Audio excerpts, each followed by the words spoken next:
warahmatullahi wabarakatuh. Bagaimana kabarnya siswa-siswiku sekalian? Semoga pada pertemuan kali ini kalian dalam keadaan sehat semuanya. Amin, amin ya robbal alamin. Oke, bertemu lagi dengan Pak Mutakin dengan materi pembelajaran tentang Islam berkemajuan. Oke, kemarin kita juga sudah membahas terkait Islam transnasional ya. Kali ini kita masuk di bab baru, bab 5, yaitu pemikiran Islam berkemajuan. Nah, sebelum mulai pembelajaran, alangkah baiknya kita berdoa terlebih dahulu. Berdoa dimulai. Berdoa selesai. Oke. Tujuan dari pembelajaran kali ini diharapkan nanti semua siswa-siswi sekalian itu mengetahui apa sih itu Islam berkemajuan, kemudian Islam berkemajuan di zaman Kiai Haji Ahmad Dahlan itu seperti apa ya. Oke, kita bahas satu persatu terlebih dahulu.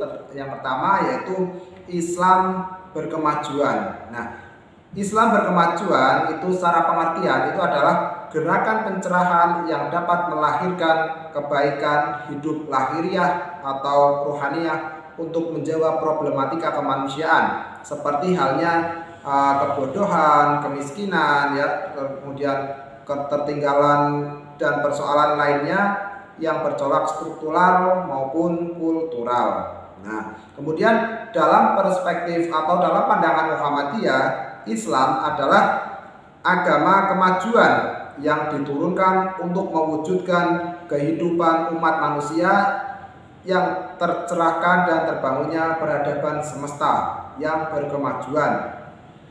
Kemudian kemajuan dalam pandangan Islam adalah kebaikan yang serba utama yang melahirkan keunggulan hidup lahiriah dan ruhaniyah ya.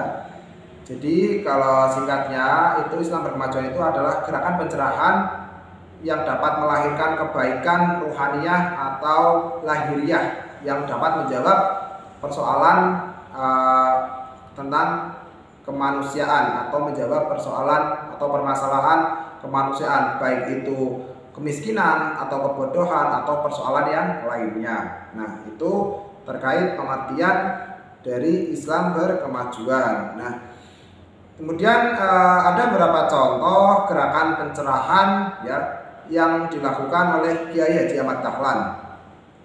Ya, seperti meluruskan arah kiblat, kemudian pembaruan sistem pendidikan yang dulu tradisional menjadi modern ya. Artinya yang dulunya tidak pakai meja kemudian dipakai meja, kemudian yang dulu hanya belajar tentang agama tapi tidak ada pelajaran umum, kemudian diperbarui oleh Kiai Haji Ahmad Dahlan agar muridnya itu mendapat ilmu agama dan ilmu umum. Nah, itu salah satu pembaruan yang dilakukan oleh Ahmad Dahlan.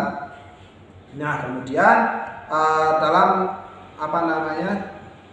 gerakan pencerahan itu ada ciri-ciri dari gerakan pencerahan ya. Ciri-cirinya itu ada 4 ya. Saya ulangi, ciri-ciri gerakan pencerahan itu ada 4. Yang pertama itu gerakan pencerahan sebagai dakwah dan tajdid. Tajdid artinya pembaruan ya.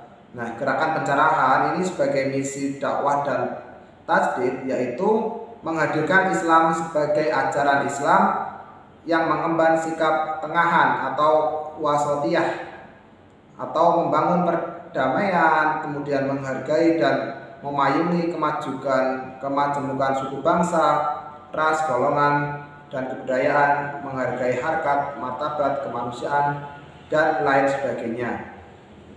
Nah, artinya gerakan pencerahan sebagai misi dakwah dan tajdid itu menghadirkan Islam yang mengemban sikap tengahan ya, membangun perdamaian ya, kemudian menghargai perbedaan baik itu ras, agama, dan lain sebagainya. Itu gerakan pencerahan sebagai dakwah dan tajdid. Nah, di dalam Muhammadiyah itu misi dakwah dan tajdid itu diusung di Muhammadiyah itu dilandaskan pada Quran surat Al-Imran ayat 104. Wal takum minkum ummatun dan seterusnya. yang artinya hendaklah ada di antara kamu segolongan umat yang menyuruh kepada kebajikan dan menyuruh kepada yang ma'ruf dan mencegah dari yang mungkar. Mereka lah orang-orang yang beruntung. Ya, jadi di Muhammadiyah dalam melakukan suatu perbuatan itu berlandaskan pada Al-Quran dan As-Sunnah. Ya, ketika berdakwah pun sesuai dengan amar ma'ruf nahi munkar itu di Al-Quran juga sudah ada, Al-Imran 104. Ya, kemudian gerakan pencerahan yang kedua itu gerakan pencerahan sebagai transformasi amal usaha. Ya. Nah, amal usaha pada hakikatnya adalah aksi-aksi untuk untuk mensejahterakan sosial masyarakat atau mensejahterakan masyarakat sekitar, ya, tidak memihak terhadap kaum duafa, kaum mustafidin, ya, atau kaum yang lainnya, itu tidak memihak. Ya, kemudian ciri gerakan pencerahan yang ketiga itu gerakan pencerahan sebagai aktualisasi perjuangan dan jihad.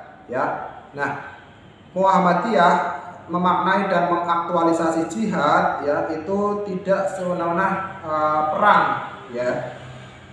Nah, mengaktualisasi jihad sebagai ikhtiar itu mengerahkan segala kemampuan untuk mewujudkan umat manusia yang adil, makmur, bermartabat dan berdaulat. Ya, artinya di sini jihad itu tidak harus berperang seperti itu, ya. Tapi di Muhammadiyah jihad itu mengerahkan segala kemampuan untuk mewujudkan masyarakat yang adil, makmur, bermartabat, maju, seperti itu. Nah, gerakan pencerahan yang keempat itu gerakan pencerahan untuk Indonesia berkemajuan. Nah, Indonesia berkemajuan ini sebagaimana yang dijelaskan Muhammadiyah adalah kondisi bangsa dan negara yang maju, adil, makmur, dan bermartabat. Oke, itulah ciri-ciri gerakan pencerahan. Jadi ciri-ciri gerakan pencerahan itu ada 4, ya. Tadi yang sudah jelaskan, gerakan pencerahan sebagai misi dakwah dan tajdid. Kedua, gerakan pencerahan sebagai transformasi amal usaha. Yang ketiga, gerakan pencerahan sebagai aktualisasi perjuangan jihad. Dan yang terakhir, yang keempat, gerakan pencerahan untuk Indonesia berkemajuan.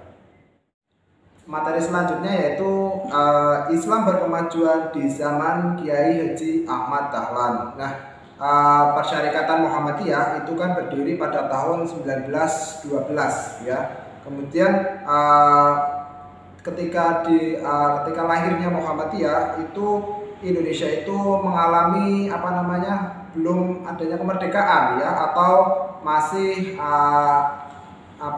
berbau belum sesuai dengan Quran dan Sunnah. Misalkan kiblatnya belum diperbarui atau kiblatnya tidak diukur dengan arah Ka'bah, ya. Kemudian Kiai Haji Ahmad Dahlan itu melakukan gerakan dakwah dan tajdid. Tajdid artinya pembaruan, mengembalikan ajaran agama Islam sesuai dengan Al-Quran dan As-Sunnah, serta melakukan dan pemberdayaan ijtihad atau usaha di banyak bidang kehidupan. Nah, kemudian gerakan Kiai Haji Ahmad Dahlan itu pada awal Persyarikatan Muhammadiyah didirikan disebut juga dengan gerakan pencerahan, ya. Makanya Muhammadiyah itu ada yang mengatakan Kiai Haji Ahmad Dahlan itu sang pencerah, ya. Di film-film juga ada sang pencerah, ya. Nah, kenapa dikatakan gerakan pencerahan? Karena mampu mengeluarkan umat dari kegelapan dalam bentuk keterjajahan atau keterbelakangan, ketertinggalan dan kebodohan menuju kemerdekaan dan pencerahan di skala bidang. Karena pada zaman dahulu itu banyak sekali siswa-siswa yang tidak bersekolah. Nah, dengan adanya atau di zaman Kiai Haji Ahmad Dahlan itu melakukan pembaharuan, ya, atau Islam berkemajuan itu berupa itu siswa-siswa diajak sekolah bagi yang entah itu yang mampu ataupun yang tidak, seperti itu. Nah, itu salah satu contoh Islam berkemajuan di zaman Kiai Haji Ahmad Dahlan. Jadi banyak sekali yang dilakukan Kiai Ahmad Dahlan dalam memajukan Islam. Ya, seperti itu. Demikian kurang lebihnya, mohon maaf. Wassalamualaikum warahmatullahi wabarakatuh.